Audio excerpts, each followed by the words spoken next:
Hi, my name is Mike Brown. I'm the chef owner of Travail and the Travail Collective. Travail is a restaurant that is experience driven and is a tasting menu that will blow your socks off in Robbinsdale, Minnesota. Travail, the name is a French word for work. It's also in the King James Bible, which means anguish and toil.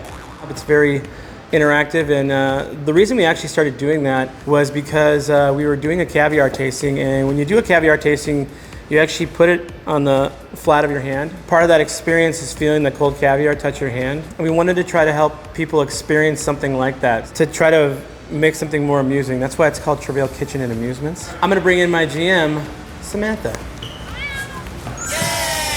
Beautiful, great, nailed it. We're talking girl dinner.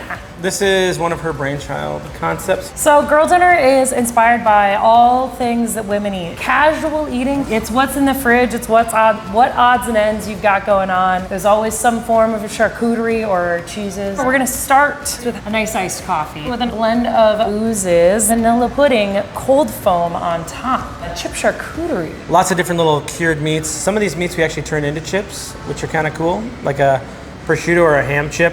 We'll brush the ham with local maple or some honey or something to make it a little bit tacky and delicious and kind of counteract the saltiness of the ham. So you're gonna get a lot of crunchiness, a lot of sweetness, a lot of sourness, and also just the nice salty umami flavors of all the different types of charcuterie. This is our 16th year being Travail. I was 24 at the time when we started.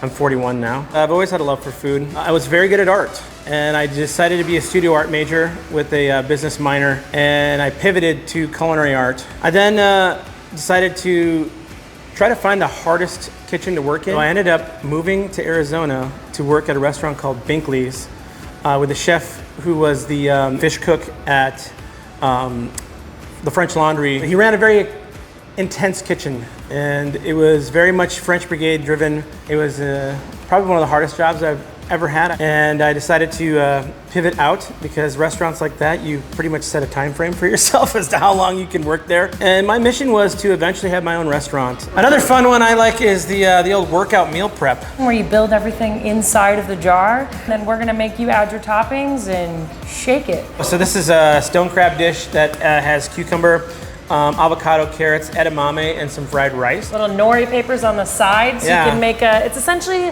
a play on a sushi bite. Pretty much, yeah. It's delicious. So you get all sushi bite taco. Yep, exactly. Lobster roll. We get a brioche bun that is specifically made for lobster rolls from a bakery called Denny's Bakery. We get lump lobster from fresh lobsters. This is actually a recipe by one of our chefs, Chef Caitlin. She is very keen on putting a little bit of dill and tarragon along with green goddess into her mix. Think of like a ranch, but like really high note when it comes to herb flavor, with a little bit of lemon juice fresh at the very end, and that toasted, crispy, butter toasted bun on the outside makes for a wonderful hot and cold experience. I quickly came back home. I'm from Prior Lake. I ended up cooking with some of the great chefs of the Twin Cities. I met James Winberg, who is one of my chef business partners. We were actually given a very interesting opportunity by Chef Eric Harsey to run Victory 44, which is literally 3 miles down the road. He basically gave us carte blanche on anything we'd like to do in the restaurant to make it successful. So our idea is that we would shrink the team down to just 4 of us, and it would just be chefs. And that would be the bartenders, the cooks, the servers, and we started offering tasting menus. The concept of Travail was kind of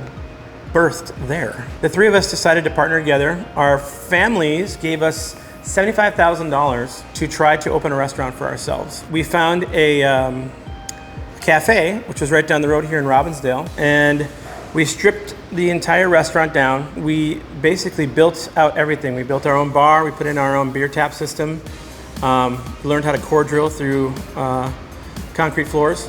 One of us got electrocuted pretty badly, but we're all still alive. It was Bob. Bob got zapped hard. I really like this agnolotti course, which is like a pasta that's filled with corn. They're like little envelopes. But what's really cool is the drink that's paired with it.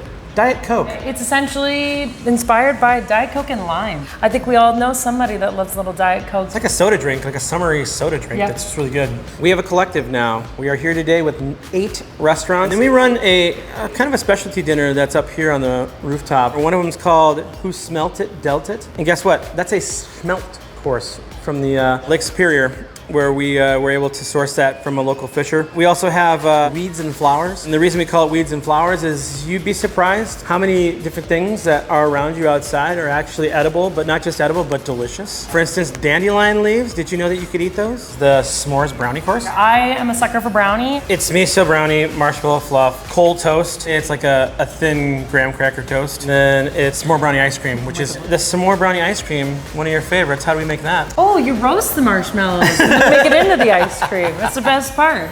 We all stand over a little stovetop, roast them one by one. Basically like roasted marshmallow ice cream. Yeah. So it's a miso brownie on the bottom, marshmallow fluff next. Yep. So it's basically like a Swiss meringue that has a little bit of gelatin in it. It's delicious, so you can toast it. Girl dinner is just about going out and having a really good time. Yeah. With your friends, right? Yeah, absolutely. Enjoying all the things that you love at an elevated level. Yeah. This is one of those dinners where it's like, let's just have a girls' night out. You know, when my wife wants to go and hang out with her girlfriends, I say, where are you gonna go? And then they tell me, and it's always getting one of these menu items somewhere. And so we just found all those menu items and put them together and made it into an awesome tasting course. So.